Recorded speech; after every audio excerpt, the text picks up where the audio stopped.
Hello friends, कैसे हैं आप सब। स्वागत है आपका यूपीएससी एट होम प्रविशा के यूट्यूब प्लेटफॉर्म पे। हम जो यूपीएससी और यूपीपीसीएस की मेंस की आंसर राइटिंग कर रहे थे, उस सीरीज़ को हमने इस टाइम पे ब्रेक दिया है क्योंकि आपका यूपीपीसीएस का प्रीलिम्स का एग्ज़ाम होने वाला है। अभी हम क्या कर रहे हैं, पूरा प्रीलिम्स पे फोकस्ड होकर 20,000 क्वेश्चन के माध्यम से आपका पूरा फुल सिलेबस कंप्लीट कर रहे हैं।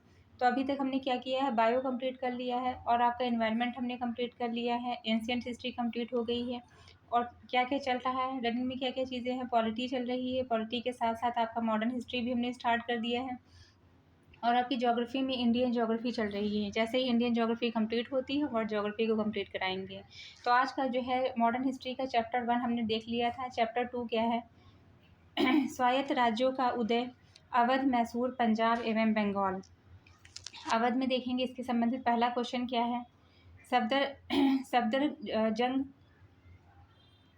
सफदरजंग के पश्चात निम्न में से कौन सा एक अवध का नवाब बने। कौन, शुजाउद्दौला। 1754 में सफदरजंग की मौत के बाद शुजाउद्दौला को फैजाबाद की नवाबी मिली थी। वह पीढ़ी का तीसरा नवाब था जो फैजाबाद रहा। इसके बाद के नवाबों ने लखनऊ को अपनी राजधानी बनाया।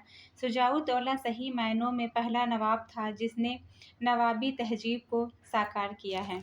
क्या हमने देखा, 1754 में सफदरजंग की मौत के बाद शुजाउद्दौला को फैजाबाद की नवाबी मिली थी। वह पीढ़ी का तीसरा नवाब था जो फैजाबाद रहा। इसके बाद के नवाबों में लखनऊ को अपनी राजधानी बनाया। शुजाउद्दौला सही मायनों में पहला नवाब था जिसने नवाबी तहजीब को साकार किया। नेक्स्ट हम देखेंगे, निम्नलिखित में से कौन सी अवध के नवाबों की प्रथम राजधानी थी। कौन, फैजाबाद। फैजाबाद अवध के नवाबों की पहली राजधानी थी। अवध के स्वतंत्र राज्य की स्थापना शहादत खां बुरहान उल मुल्क ने की थी। अगर आपसे पूछा जाए कि अवध के स्वतंत्र राज्य की स्थापना किसने की, तो शहादत खां बुरहान उल मुल्क ने की। दूसरा, फैजाबाद की जो है नवाबों की पहली राजधानी क्या थी, फैजाबाद थी। फैजाबाद अवध के नवाबों की पहली राजधानी थी। यह मुगल बादशाह मोहम्मद शाह रंगीला के दरबार में ईरानी गुट का नेता था। शहादत खां के बाद सफदरजंग अवध का नवाब बना। इसे मुगल बादशाह अहमद शाह ने मुगल साम्राज्य का वजीर नियुक्त किया। तब से अवध के शासक नवाब वजीर कहलाने लगे। 1775 में अवध के नवाब आसुद्दौला ने अपनी राजधानी फैजाबाद से लखनऊ स्थानांतरित की। नेक्स्ट हम देखेंगे, अवध के प्रशासन पर निम्नलिखित रपटों को पढ़ें और नीचे दिए गए कोट्स की सहायता से उनका सही क्रम लिखें। इसमें क्या है, पहला है narrative of journey through the provinces of Hindustan. दूसरा क्या है, journey through the kingdom of Awadh in the years Outram report. Narrative of journey through the upper provinces of Hindustan नामक रपट पादरी बिशप हुएर ने 1848 में लिखा, जबकि journey through the kingdom of Awadh in the years 1849 से 50 कर्नल स्लीमैन ने लिखा है। जबकि जेम्स आउटरम की रिपोर्ट 1856 में लिखी गई है, जिसको आधार बनाकर अवध का अंग्रेजी राज्य में विलय कर लिया गया। नेक्स्ट हम देखेंगे, निम्नलिखित में से कौन सा भारतीय राज्य अंग्रेजों के लिए दुधारू गाय था। कौन सा भारतीय राज्य अवध अंग्रेजों के लिए क्या था, दुधारू गाय था। भारतीय राज्य अवध अंग्रेजों के लिए दुधारू गाय था। यह अंग्रेजों का बफर स्टेट था जिसका अंग्रेजों ने जैसे चाहा वैसे दोहन किया। मुगल बादशाह मोहम्मद शाह रंगीला के शासनकाल में शहादत खां बुरहान उल मुल्क ने अवध के स्वतंत्र राज्य की स्थापना की। नेक्स्ट हम देखेंगे, अहमद शाह ने 1748 में सफदरजंग को किस पद पर नियुक्त किया था, तो साम्राज्य का वजीर के पद पर। अहमद शाह मुगल बादशाह ने 1748 में सफदरजंग को साम्राज्य का वजीर नियुक्त किया। इस कारण इससे उत्तराधिकारी नवाब वजीर कहलाने लगे। नेक्स्ट हम देखेंगे, निम्नलिखित में से किसने 1755 में डिडिगुल मैसूर में एक आधुनिक शस्त्रागार की स्थापना की। किसने, हैदर अली ने। किसने की थी, हैदर अली ने। कहाँ पे, डिडिगुल मैसूर में। हैदर अली दक्षिण भारतीय मैसूर राज्य के सुल्तान थे। इनके बचपन का नाम हैदर नाइक था। हैदर अली के समय ही प्रथम आंग्ल मैसूर युद्ध हुआ था, जिसमें हैदर अली को आंशिक सफलता प्राप्त हुई। दूसरा आंग्ल मैसूर युद्ध भी हैदर एवं अंग्रेजों के मध्य हुआ था, जिसमें हैदर अली की मृत्यु हो गई। 1755 में हैदर अली ने फ्रांसीसियों की फ्रांसीसियों की मदद से डिडुगुल में आधुनिक शस्त्रागार स्थापित किया था। नेक्स्ट हम देखेंगे टीपू सुल्तान की राजधानी क्या थी। श्रीरंगपट्टनम टीपू सुल्तान की राजधानी थी। द्वितीय आंग्ल मैसूर युद्ध में हैदर अली की मृत्यु के पश्चात उसका पुत्र टीपू सुल्तान गद्दी पर बैठा। इसने श्रीरंगपट्टनम को अपनी राजधानी बनाया। यह एक कुशल प्रशासक एवं सेनापति था। उसने आधुनिक कैलेंडर पद्धति को लागू किया, सिक्का ढलाई की नई तकनीक अपनाई और नाप तौल के आधुनिक पैमाने अपनाए। उसने श्रीरंगपट्टनम में स्वतंत्रता वृक्ष लगवाया, जैकोबिन क्लब का सदस्य बना। आपसे पूछा जा सकता है कि हैदर अली कौन से क्लब का सदस्य बना? जैकोबिन क्लब का सदस्य बना। 1799 में चतुर्थ आंग्ल मैसूर युद्ध में अंग्रेजों से लड़ते हुए श्रीरंगपट्टनम के दुर्ग द्वार पर ही उसकी मृत्यु हो गई। नेक्स्ट हम देखेंगे निम्नलिखित में से कौन सा सही सुमेलित है। तो इसके अंतर्गत क्या है? चतुर्थ आंग्ल मैसूर युद्ध जिसमें टीपू सुल्तान पराजित किया गया और युद्ध के मध्य वो दिवंगत हो गया। तो ये जो है इसका डी जो ऑप्शन है वो सही है। चतुर्थ आंग्ल मैसूर युद्ध वेलिजली और टीपू सुल्तान के मध्य 1799 में लड़ा गया था, जिसमें टीपू सुल्तान की पराजय हुई और वह श्रीरंगपट्टनम के दुर्ग पर लड़ता हुआ मारा गया। प्रथम आंग्ल मैसूर युद्ध 1767 से 1769 ईस्वी अंग्रेजों व हैदर अली के मध्य हुआ, जिसमें 4 अप्रैल 1769 को हैदर अली की शर्तों पर अंग्रेजों को व्यवस्था में मद्रास की संधि करनी पड़ी। द्वितीय आंग्ल मैसूर युद्ध 1780 से 84 के मध्य हुआ। इसी दौरान पोर्टो-नोवो के युद्ध में हैदर अली पराजित हुआ। 7 दिसंबर 1782 को उसकी मृत्यु हो गई। वर्ष 1784 में हैदर अली के पुत्र टीपू ने अंग्रेजों के से मंगलौर की संधि की। तृतीय आंग्ल मैसूर युद्ध 1790 में से 1792 के मध्य हुआ। अंग्रेज गवर्नर कॉर्नवालिस मराठा निजाम की सेना ने टीपू को श्रीरंगपट्टनम के दुर्ग में घेर लिया। टीपू को विवश होकर श्रीरंगपट्टनम की संधि करनी पड़ी।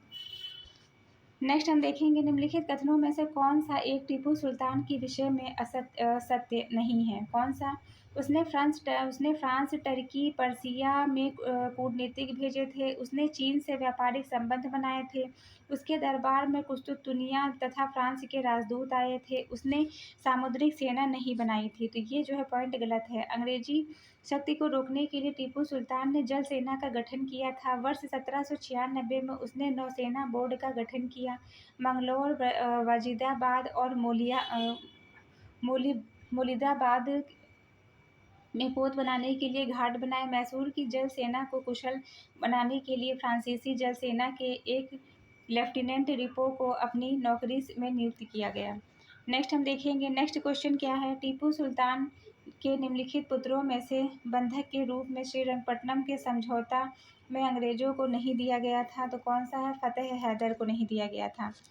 लॉर्ड कॉर्नवालिस ने तृतीय आंग्ल मैसूर युद्ध के दौरान 5 फरवरी 1792 को श्रीरंगपट्टनम के किले पर अधिकार कर लिया। विवश होकर टीपू सुल्तान को अंग्रेजों से मार्च 1792 में श्रीरंगपट्टनम की संधि करनी पड़ी। इसके अनुसार उसे अपने राज्य का लगभग आधा भाग अंग्रेजों तथा उसके साथियों को देना पड़ा। इसके अंतर्गत अंग्रेजों को 12 डिडुगुल तथा मालाबार मिला। क्या मिला? अंग्रेजों को 12 डिडुगुल तथा मालाबार मिला।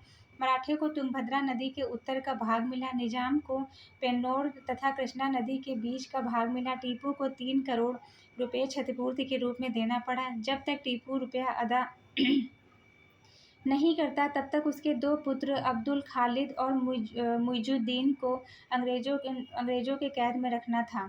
फतेह अली को बंधक के रूप में अंग्रेजों को नहीं दिया गया। कॉर्नवालिस ने इस स्थिति को निम्नलिखित शब्दों में वर्णित किया। हमने अपने शत्रु को प्रभावशाली ढंग से पंगु बना दिया है तथा अपने साथियों को भी शक्तिशाली नहीं बनने दिया।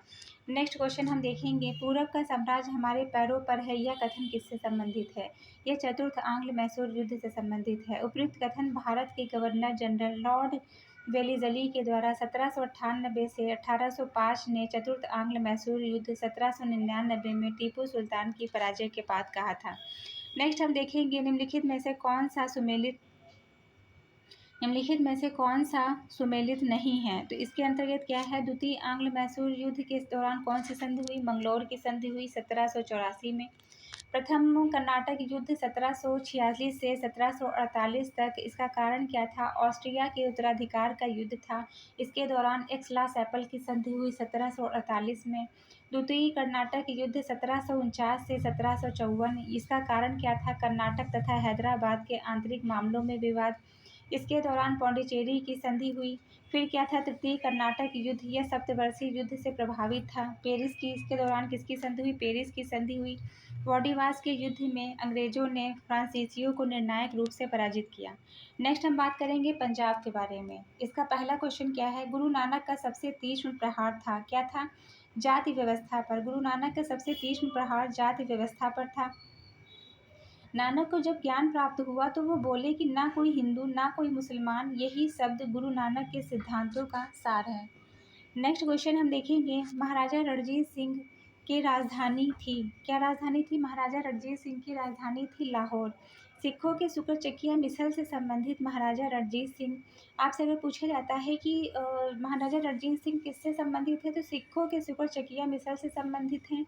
इनके जो पंजाब राज्य रणजीत सिंह का राज्य पंजाब से लाहौर तक विस्तृत था। महाराजा रणजीत सिंह की राजनीतिक राजधानी लाहौर, धार्मिक राजधानी अमृतसर थी। जून 1839 में महाराजा रणजीत सिंह की मृत्यु के पश्चात 1845 से 46 में महाराजा दिलीप सिंह, अंग्रेज गवर्नर जनरल लॉर्ड हार्डिंग की सेनाओं के बीच प्रथम आंग्ल सिख युद्ध हुआ।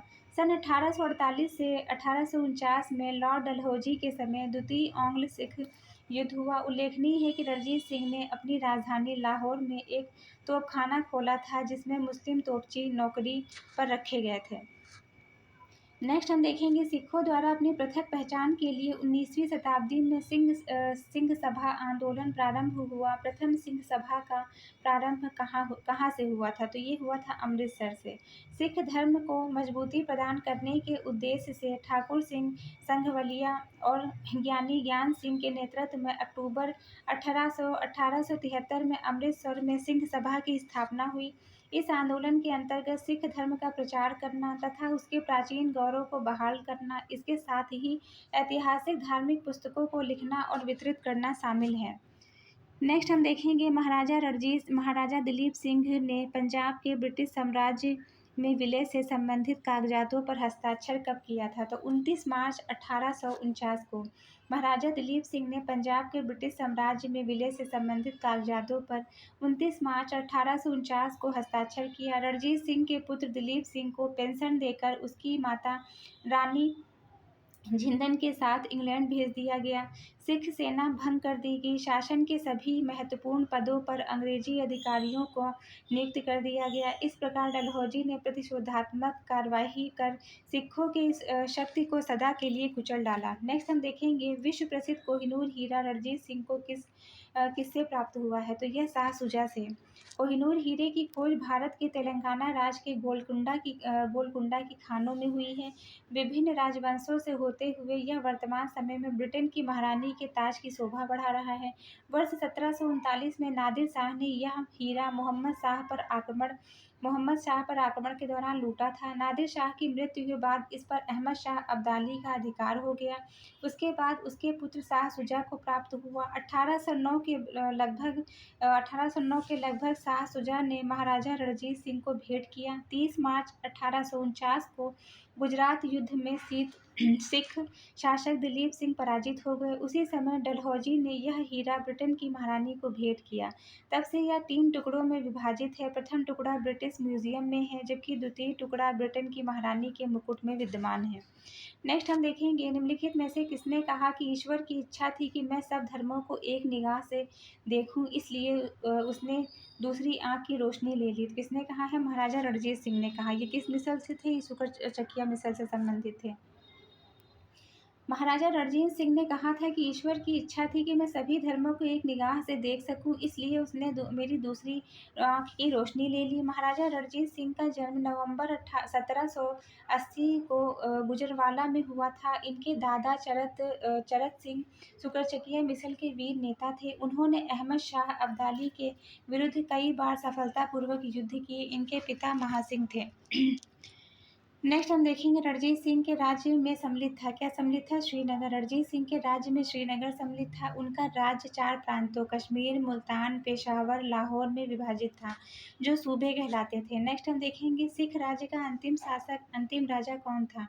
तो कौन था? दिलीप सिंह। सिख राज्य के अंतिम राजा दिलीप सिंह थे, जिनका जन्म लाहौर में 6 सितंबर 1838 को और इनकी मृत्यु 22 अक्टूबर 1893 को पेरिस में हुई है। रणजीत सिंह का वित्त मंत्री कौन था? यह दीनानाथ था। रणजीत सिंह का वित्त मंत्री दीनानाथ था। फ़कीर अज़ीज़ुद्दीन उनका विदेश मंत्री था। रणजीत सिंह की विशेष आदर्श सेना फ़ौज खास कहते थे। आपसे पूछा जाए कि फ़ौज खास किसकी जो है आदर्श सेना को कहते थे, तो रणजीत सिंह की सेना कहते थे, जिनका गठन 1822 में जनरल वंतूरा तथा अलार्ड द्वारा किया गया था। इलाही बख्श उनके तोपखाने का कारवाह था। नेक्स्ट हम देखेंगे निम्नलिखित में से कौन डोगरा रणजीत सिंह के बेटे शेर सिंह के समर्थक थे? तो कौन? ये गुलाब सिंह, ध्यान सिंह और सुच्चा सिंह, ये सभी। रणजीत सिंह की मृत्यु के बाद जून 1839 में उनका पुत्र खड़क सिंह सिंहासन पर बैठा। इस समय दो विरोधी दलों संधावालिया सरदार चैत सिंह, अतरा सिंह और लहना सिंह डोगरा बंधुओं की प्रतिबद्धता के कारण पंजाब में अराजकता फैल गई। खड़क सिंह की मृत्यु के बाद संधवालिया दल में नौनिहाल सिंह, उनकी माता चांद कौर का समर्थन किया। डोगरा बंधुओं ने रणजीत सिंह के पुत्र शेर सिंह को समर्थन दिया। नेक्स्ट बात करेंगे बंगाल की। 18वीं सदी के पूर्वार्ध में 18वीं सदी के पूर्वार्ध में बंगाल के नवाबों की राजधानी निम्नलिखित में से कहाँ थी? मुर्शिदाबाद थी। 18वीं सदी के पूर्वार्ध में नवाब के बंगाली की राजधानी मुर्शिदाबाद थी। 1717 तक मुर्शीद कुली खां बंगाल का स्वतंत्र शासक बन गया। उसने बंगाल में जमींदारों के विद्रोह को दबाकर आंतरिक प्रशासनिक स्थिति को सुदृढ़ किया। बंगाल की राजधानी को ढाका से बदलकर मुर्शिदाबाद स्थापित किया। 1760 के उपरांत मीर कासिम ने राजधानी को अंग्रेज की पहुंच से दूर रखने के लिए षड्यंत्रहीन रखने के लिए राजधानी मुर्शिदाबाद से मुंगेर स्थापित की। नेक्स्ट हम देखेंगे निम्नलिखित में से कौन सा युग्म सुमेलित नहीं है? तो इसके अंतर्गत क्या है?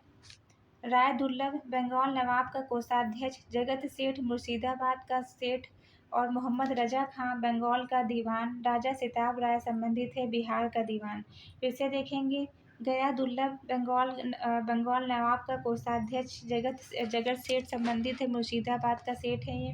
मोहम्मद रजा खां बंगाल के दीवान है। राजा सिताब राय है बिहार के दीवान। नेक्स्ट हम देखेंगे बंगाल में प्लासी के युद्ध के पश्चात अंग्रेजों ने नवाब के पद को बनाए रखा, क्योंकि कोई सोचते थे कि यह व्यवस्था अभी तक उनके हितों के साथ संगत नहीं हुई है।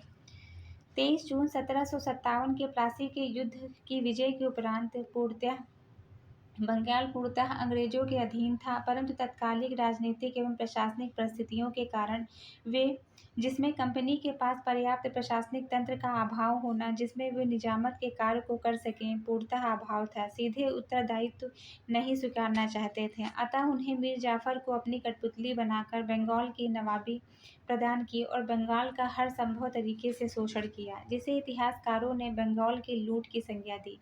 अगर निजामत स्वयं लेकर शोषण करते तो जनता के प्रति स्वयं जिम्मेदार होते। बहुत संभव था उनको विद्रोह का सामना करना पड़े। इतिहासकार परसिवर स्पीयर इसे खुली एवं निर्लज्जतापूर्ण लूटपाट का युग बताया है। नेक्स्ट हम देखेंगे मीर जाफर के शासनकाल में अंग्रेजों की नीति में एक महत्वपूर्ण मोड़ था शनैः शनैः नवाब के अधिकारों को समाप्त करना। प्लासी के युद्ध के उपरांत मीर जाफर बंगाल का नवाब बना। मीर जाफर ने अंग्रेजों को कलकत्ता के पास 24 परगना एवं नगद उपहार दिया। उसके ही शासनकाल में बंगाल के व्यापार कंपनी के एकाधिकार स्थापित हुआ। कंपनी के कर्मचारियों ने वित्तीय कार्य अपने हाथ में ले लिया। इसी तरह कंपनी ने नवाब के अधिकारों को नियंत्रित कर उनके अधिकारों का अतिक्रमण किया। निम्नलिखित में से कौन कलकत्ता का संस्थापक था? तो जॉब चॉर्नॉक था। अगस्त 1690 में सूतानती में एक अंग्रेजी फैक्ट्री की स्थापना जॉब चॉर्नॉक ने की है। सन 1698 में सूतानती, कालीकता और गोविंदपुर नामक 3 गांवों की जमींदारी प्रदान करने के बाद इनकी किलेबंदी की गई। इनका नाम फोर्ट विलियम रखा गया। सर चार्ल्स आयर इसका पहला प्रेसिडेंट हुआ। सन 1700 ईस्वी में यह पहला प्रेसिडेंट नगर घोषित किया गया, जो बाद में कलकत्ता नगर कहलाया। नेक्स्ट हम देखेंगे निजाम उल मुल्क ने किस स्वतंत्र राज्य की स्थापना की है, तो किसकी की है, हैदराबाद की। निजाम उल मुल्क ने किस स्वतंत्र राज्य की स्थापना की, हैदराबाद। हैदराबाद के स्वतंत्र राज्य की स्थापना 1724 में सूबेदार चिंकलिश खां, जिसे निजाम उल मुल्क के नाम से जाना जाता है, कि इसे निजाम उल मुल्क ने किया था। मुगल बादशाह मोहम्मद शाह ने चिंकलिश खां को आसफ जाह और फर्रुखशियर ने खान खाना व निजामुल मुल्क बहादुर फतेह जंग की उपाधि प्रदान की। नेक्स्ट है देखेंगे निम्नलिखित गवर्नर जनरल में से किसने बंगाल में भू व्यवस्था को पुनर्गठित किया, किसने, लॉर्ड कॉर्नवालिस ने। निम्नलिखित गवर्नरों में से किसने बंगाल में भू व्यवस्था को पुनर्गठित किया, कौन था, लॉर्ड कॉर्नवालिस। लॉर्ड कॉर्नवालिस 1793 में बंगाल में स्थायी बंदोबस्त के रूप में एक नई राजस्व पद्धति की शुरुआत की थी। इसके समय में जिले के सभी अधिकार कलेक्टर को दिया जाता था। ये भारतीय सिविल सेवा के जनक थे। कॉर्नवालिस कोड का निर्माण 1793 में किया गया था, जो कि शक्ति के पृथक्करण सिद्धांत पर आधारित था।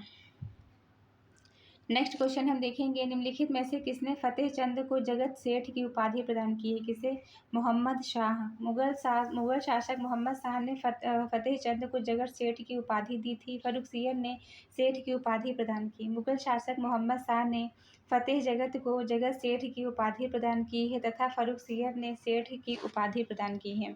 नेक्स्ट हम देखेंगे सूची 1 को सूची 2 से सुमेलित करना है। इसमें क्या है, इलाहाबाद की संधि कब हुई, 1765 में। मंगलौर की संधि 1784 में। सालबाई की संधि 1782 में। मद्रास की संधि 1769 में। फिर से देखेंगे इलाहाबाद की संधि कब हुई, 1765 में। मंगलौर की संधि हुई है 1784 में और सालबाई की संधि हुई है 1782 में। मद्रास की संधि 1769 में। थर्ड चैप्टर क्या है, आंग्ल मराठा संघर्ष, इसको हम देखेंगे।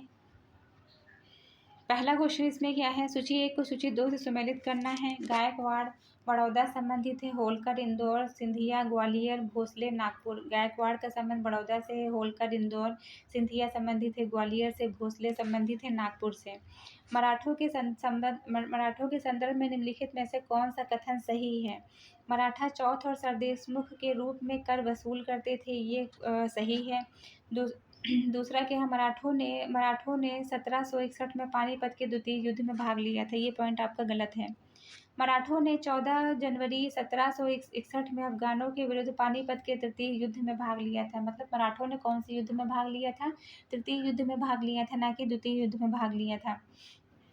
मराठों के राजस्व के क्षेत्र में चौथ सरदेशमुख कर को वसूल किया था। नेक्स्ट हम देखेंगे बाजीराव द्वितीय को दी जाने वाली पेंशन नाना साहेब को दिए जाने हेतु पैरवी के लिए कोर्ट ऑफ डायरेक्टर के समक्ष लंदन कौन गया था, तो कौन गया था, अजीमुल्ला खां। बाजीराव द्वितीय को दी जाने वाली पेंशन नाना साहेब को दिए जाने वाले पैरवी के लिए कोर्ट्स ऑफ डायरेक्टर के समक्ष लंदन अजीमुल्ला खां गए थे। अजीमुल्ला खां नाना साहेब के प्रधान सलाहकार थे। नेक्स्ट हम देखेंगे बाजीराव पेशवा के दत्तक पुत्र का नाम क्या था, तो बाजीराव पेशवा के दत्तक पुत्र का नाम था नाना साहेब। बाजीराव पेशवा के दत्तक पुत्र का नाम नाना साहेब था। 1824 को वेणुग्राम में माधव नारायण राव के घर में जन्मे नाना साहेब को वर्ष 1827 में पेशवा बाजीराव बल्लाल भट्ट द्वितीय ने गोद लिया था। पेशवा बाजीराव के यहाँ रहते हुए नाना साहेब ने घुड़सवारी, हथियार चलाना, कुशल राजनीति के गुण सीखे। पेशवा बाजीराव की मृत्यु के पश्चात अंग्रेजों ने उनका पेंशन रोक दिया।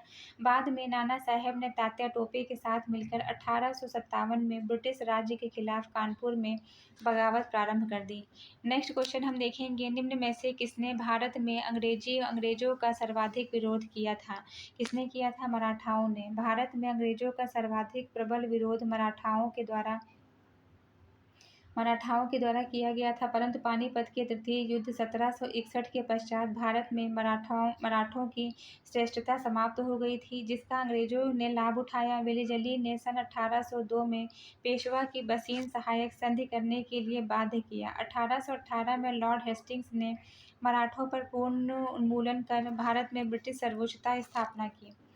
13 जून 1817 को पुणे की संधि पर किसने हस्ताक्षर किए थे? तो किसने किए थे? बाजीराव द्वितीय ने।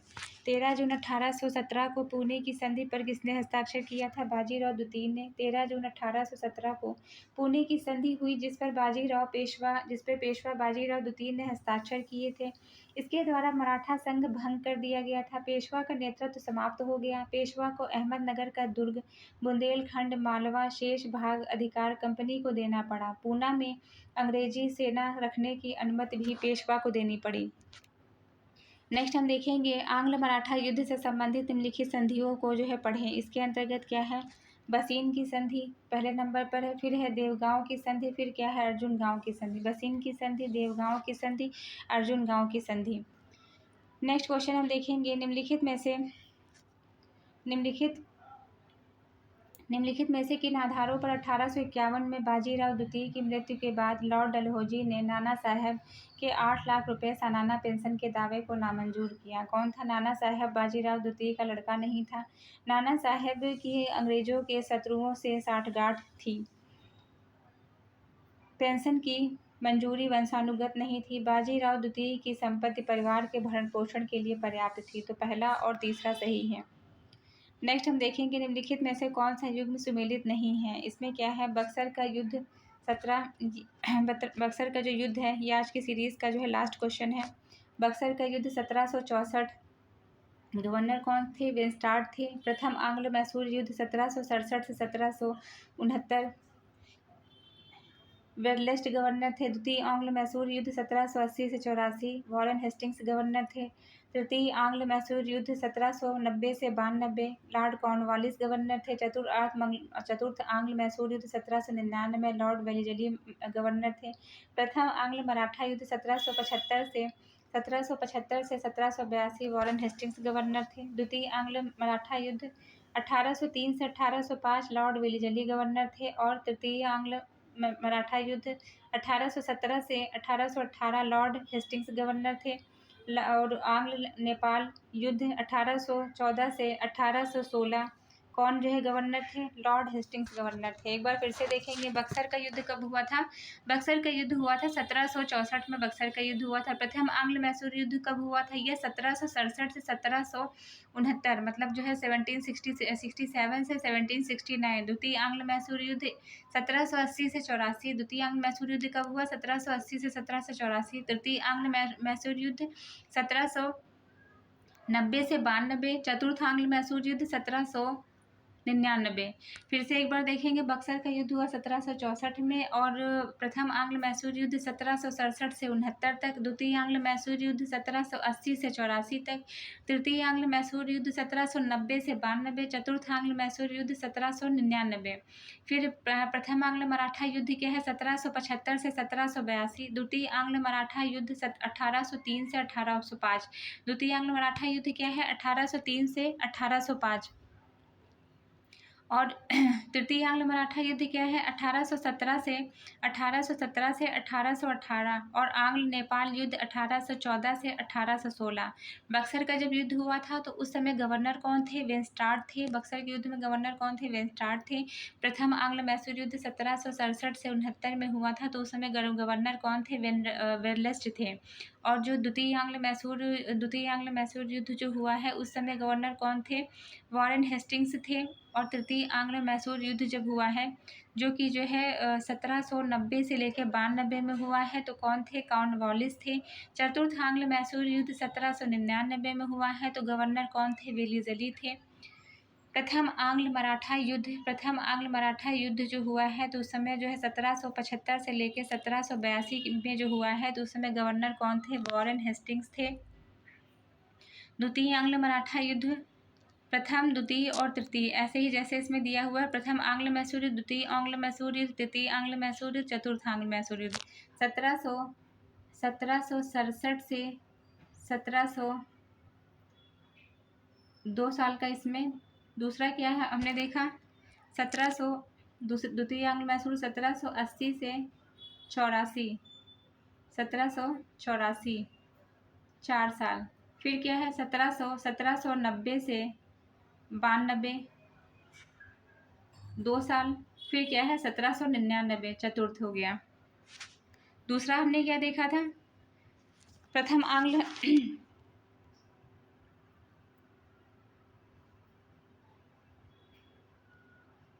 दूसरा हमने क्या देखा था, प्रथम आंग्ल मराठा युद्ध। इस पर हम ज़्यादा फोकस इसलिए कर रहे हैं क्योंकि ये जो है बहुत ज़्यादा क्वेश्चन में पूछा जरूर जाता है, इसलिए आपको ये ईयर याद करना बहुत ज़्यादा ज़रूरी है। प्रथम आंग्ल मराठा युद्ध क्या था, 1775 से 1782, 75 से 82। द्वितीय क्या था, 1803 से 1805। और तृतीय क्या था, तृतीय था 1817 से 1818। आप चाहें तो इसका स्क्रीनशॉट भी ले सकते हैं इसका। तो ये आज की सीरीज़ यहीं पे समाप्त होती है। इसके आगे का जो है आगे का क्लास कल लेके आएंगे। आप लोगों को ये सीरीज़ कैसी लग रही है हमारे कमेंट सेक्शन में ज़रूर बताइए। डेली का 2 आवर्स का जो है कंटेंट रहता है, मतलब पूरा 2 घंटे का जो है रहता है। इसमें जो 30-30 मिनट के 4 वीडियो रहते हैं, तो आप लोगों को चारों वीडियो देखना बहुत ज़रूरी है, क्योंकि अगर आप एक देखेंगे और 3 को नहीं देखेंगे तो आपको इसका पूरा बेनिफिट नहीं मिल पाएगा। और आपका जो है क्या कंप्लीट हो गया है, एंशिएंट हिस्ट्री कंप्लीट हो गई है, एनवायरनमेंट कंप्लीट हो गया है और आपकी बायो कंप्लीट हो गई है। और अब हम क्या कर रहे हैं, मॉडर्न हिस्ट्री कर रहे हैं। इसी के साथ साथ आपका पॉलिटी चल रहा है और आपका इंडियन ज्योग्राफी चल रहा है। तो हमारे कमेंट सेक्शन में ज़रूर बताइए कि आप लोगों को ये सीरीज़ कैसी लग रही है। Thank you.